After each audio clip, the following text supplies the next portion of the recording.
हाँ, good morning morning sir. Hemant.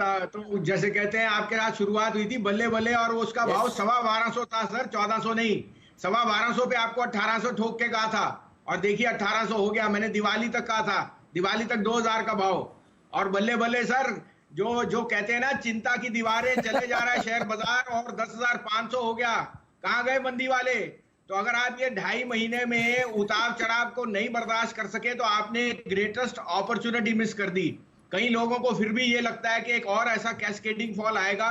ऐसा होए ना होए ये तो मेरे अनुमान नहीं है, बट यहाँ पे कोई भी डिक्लाइन आए आपको लेना चाहिए। Because Hemant, Reliance is leading from the front, और साथ में जो मिड कैप्स है उनकी भागीदारी बराबर नहीं तो आगे है। और ये बॉर्डर पार्टिसिपेशन ही आपको बता रहा है कि you are in a new fresh new bull market, जहां मिड कैप्स की अंडर परफॉर्मेंस 3 साल के बाद अब आउट परफॉर्मेंस में है।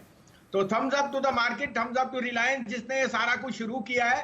और हमने लगता है कि इंडिया का जो मनोबल है इससे और स्ट्रांग होएगा। और जैसे आपको कहा, China is facing exits on and negativity on all counts, whether it is Hong Kong, whether it is Taiwan, whether it is our border tension, and there is cross trade. So India becomes a very good destination, and Reliance is taking all the icing on the cake. बिल्कुल। अच्छा ये बताइए, क्योंकि अब AGM भी आगे है, AGM से आप क्या एक्सपेक्ट कर रहे हैं? क्या कुछ घोषणाएं वहां पर हो सकती हैं? और एजीएम से पहले रिलायंस के शेयर में और कितनी तेजी देखने को मिल सकती है? जैसा कि आपने कहा, Reliance is leading from the four front. इस खबर को आपने कैसे एनालाइज किया है? क्योंकि इतने लंबी लिस्ट है इन्वेस्टर्स की जो लॉकडाउन के समय में जिन्होंने निवेश किया है। आप इस खबर को भी बताइए, और एजीएम से आपकी उम्मीदें क्या हैं ये भी बताइए। और बधाई हो आपको, सही है। मुझे मैंने 1400 बोला है, क्योंकि आपने 1400 पर भी बोला है, 1200 पर भी बोला है, और आपने 1000 के नीचे भी बोला होगा, क्योंकि ये वो शेयर है सर जिस पर आप हमेशा से बुलिश रहे हैं। बताइए सर।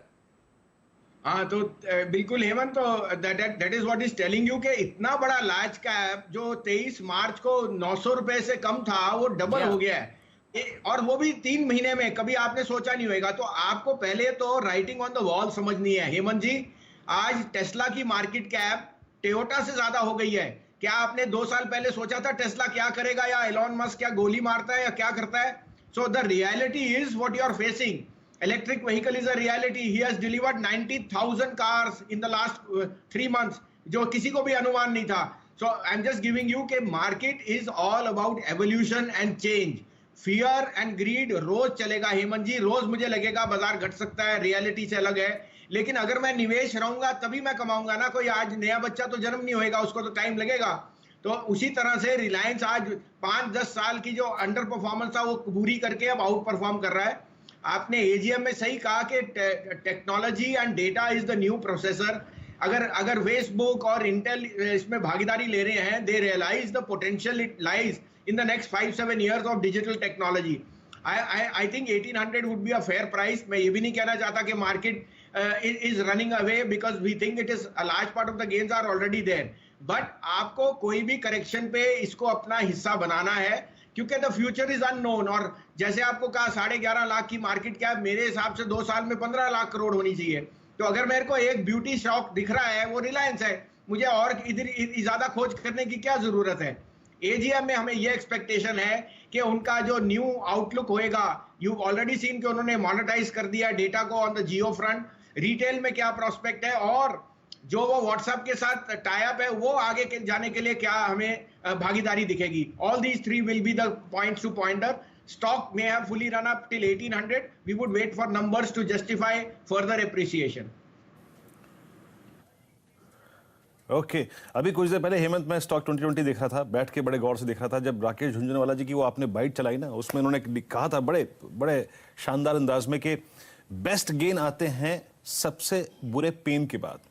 जरा डायरेक्टर साहब चार्ट लेके आइए। हेमंत, भाव इसका आप देखिए, तारीख थी 20 मार्च, 860 का 1800 हो गया, 1000 रुपए जुड़ गए। तो सबसे बेहतरीन गेन एक बड़े पेन के बाद आया।